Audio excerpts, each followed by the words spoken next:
வணக்கம் அவர்களே. நாடாளுமன்றத்தில அந்த கயேந்திரகுமார் வந்து ஒரு விஷயம் சொல்லியிருந்தார். அர்ஜுன் எம்பிக்கு பக்கத்துல இருக்கிற சீட்ட வந்து மாத்தி தரச் சொல்லி அப்படின்னு சொல்லி ஒரு விடயத்த கேட்டிருந்தார். சபாநாயகரிடம் அத கேட்டிருந்தார். இந்த செய்தி வந்து வெளியில வந்திருந்தது. வெளியில வந்த நேரத்தில பலர் வந்து எக்கச்சக்கமான சிங்கள மக்கள் வந்து அதுக்கு கீழ வந்து ரியாக்ட் பண்ணியிருந்தார்கள், கமெண்ட் பண்ணியிருந்தார்கள். அதில சில விஷயங்கள் வந்து நாங்க கண்ணுக்கு பார்த்தோம். "உங்களுக்கு ஈழம் தேவையா?" அப்படின்ற மாரி கேட்டிருந்தார்கள். அதில அவர் சொன்ன விஷயம் என்ன அப்படின்னு சொன்னா, பக்கத்துல 2 தமிழர்கள் யாழ்ப்பாணத்திலிருந்து வந்திருக்கிறீர்கள். உங்களால 2 பேரும் பக்கத்துல பக்கத்துல இருக்க இயலாதண்டா, உங்களுக்கு என்னத்துக்கு ஈழம்? உங்களுக்கு இதுக்கு இல்ல. இவ்வளவு சண்டை, இவ்வளவு ஒற்றுமை இல்லாத நீங்கள் 2 பேர் ஒற்றுமையா இருக்க தெரியாத உங்களுக்கு ஈழம் தேவையா? அப்படின்ற மாதிரி சிங்கள மக்கள் சிலர் வந்து அதுக்குள்ள கமெண்ட் பண்ணியிருந்தார்கள். உண்மையிலேயே ஒரு அருமையான விஷயம் தான். நாங்க கண்ல பட்டுச்சு. நாங்க அப்ப டக்குனு அத பற்றி கதைக்கணும் அப்படின்றதுக்காக சொல்லிக் கொள்றோம். அதேபோல இன்னொரு கமெண்ட்ட பார்த்தோம். அந்த கமெண்ட்ல சொல்லியிருந்தார்கள். இந்த மாரி 2 பேர் 2 கதிரைக்கு அடிபடுறார்கள்ன்னு சொல்லி சொன்னால், இவர்களுக்கு ஈழத்த கொடுத்தால் ஈழத்த வந்து 1000 ஆக்கி விடலாம். அதாவது அதுக்குள்ள ஈழத்துக்குள்ளேயே 1000 பிரிவ உருவாக்கி, அதுக்குள்ள சண்டை பிடிச்சுக் கொண்டிருப்பார்கள் அப்படின்ற மாதிரி இன்னொரு சிங்களால் வந்து கமெண்ட் பண்ணியிருந்தார். இப்படி பல கமெண்ட்கள் வந்து வேற வேற வித்தியாசமாக இதே விஷயத்த சுத்தி சுத்தியே வந்து கொண்டிருந்தது. இங்க பிரச்சனை என்னன்ற தெரியுமாண்டா, அ யாழ்ப்பாணம்ன்றது இங்கேயும் ஒருத்தர் இருக்குது. சிங்கள மக்கள் எல்லாரும் வந்து யாழ்ப்பாணத்துல ஒவ்வொரு வீடா தட்டி, யாழ்ப்பாணத்துல இவர் இப்படித்தான் இருக்கார், அவர் அப்படித்தான் கந்தசாமி இப்படித்தான் இருக்கிறார், அ வேற ஒரு ஆள் இப்படித்தான் இருக்கிறார்ன்னு சொல்லி பார்க்க போறதில்ல. அவர்கள் எப்படி பார்க்க போறாங்கன்னு சொன்னீங்கன்னா, நீங்க எல்லாரும் ஓட்டு போட்டு, நீங்க ஒரு ஆள பாராளுமன்றத்துக்கு அனுப்பிக்க, நீங்க யார பாராளுமன்றத்துக்கு அனுப்புறீங்களோ, அவைன்ற தராதரத்த வச்சுக்கொண்டு தான் ஒட்டுமொத்த யாழ்ப்பாணத்தில இருக்கிற மக்களுடைய தராதரத்தையும் சிங்கள மக்கள் வந்து விளங்கிக் கொள்ள போறாங்க. அப்ப நீங்க யோசிச்சு பாருங்க. இவ்வளவு தூரத்துக்கு அவன் பாருங்க இந்த பிரச்சனைய வச்சுக்கொண்டு, அவன்ட அடிமனசுல அது தெரிஞ்சோ தெரியாமலோ, ஏதோ ஒரு தீர்வு எங்களோட வர்றதுக்கு, இணக்கறதுக்குரிய ஆட்கள் அவர்கள்லயும் இருக்கிறார்.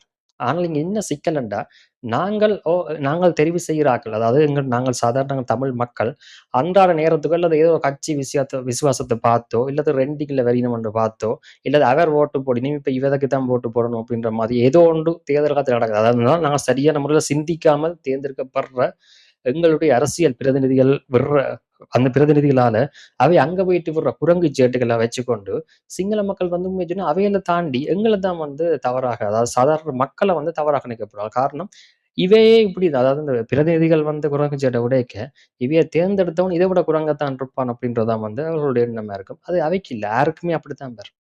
ஆனால் நாங்கள் எங்கட மக்கள பார்த்தா அப்படியான இடம் இல்ல. அவர்கள் வந்து வித்தியாசம். அவர்கள் வந்து ஒரு நாளுமே இந்த இந்த விஷயத்துக்குள்ள போறதே இல்ல. ஆனால் என்ன, இவர்களுக்கு அத பற்றி ஒரு அக்கறையே இல்லாவிடத்தில்தான் இருக்கிறார்கள். ஆனால் இவர்கள் அக்கறை இல்லாட்டிலும், இவர்கள பற்றின ஒரு தப்பான அபிப்பிராயம் தாங்க திருப்பி திருப்பி அவர்களுடைய மனசுல வந்து பதிய வைக்கப்படுது. சில வேளைகள்ல நாங்கள் தேர்ந்தெடுக்கிற பிரதிநிதிகளை வந்து எங்களுக்கு தீர்வு தராமல, சரியான தீர்வு வரக்கூடாதுன்றதுக்காண்டி கூட வந்து இந்த மாரியான வேலைகள பார்க்கிறதுக்கும் வாய்ப்பு இருக்குது. அ ஏற்கனவே இறந்த காலங்கள்ல இந்த மாரியான சிலர் இருந்திருக்கிறார்கள் அப்படின்றது உங்களுக்கு தெரியும்படிங்க. இப்ப அவர்கள் வந்து களமுனைய விட்டு அகற்றப்பட்டிருக்கிறார்கள். இல்ல சிலர் இல்லாமலே போயிருக்கிறான்னு கூட சொல்லிக்கொள்ளலாம். அப்ப யோசிச்சு பாருங்க ஒரு விஷயம்.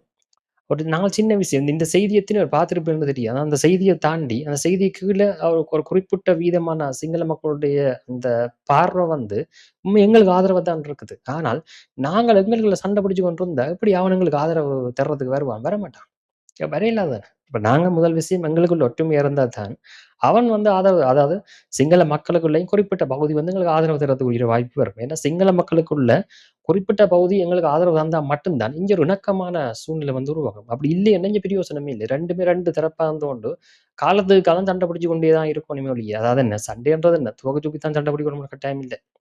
இன்றைக்கு நாங்க பிரிஞ்சு போய் தான் இருக்கிறோம். வார்த்தைகளாலேயோ, எதாலயோ சண்டை பிடிக்க தான் இருக்கிறோம். விளங்குதா?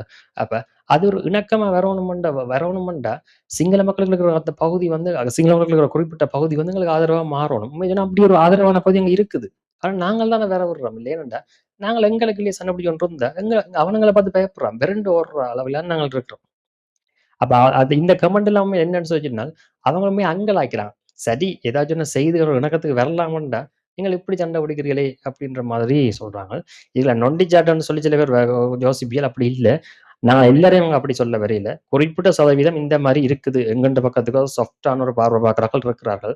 நாங்கள் அவர்கள பயன்படுத்த தவறிக்கொள்றோம் அப்படின்றது தான் வந்து இதுல வர்ற கருத்து. இது சம்மந்தப்பட்ட உங்களோட கருத்துக்கள் இருந்தா கமெண்ட் செக்ஷன்ல தெரியப்படுத்துங்கள். நன்றி.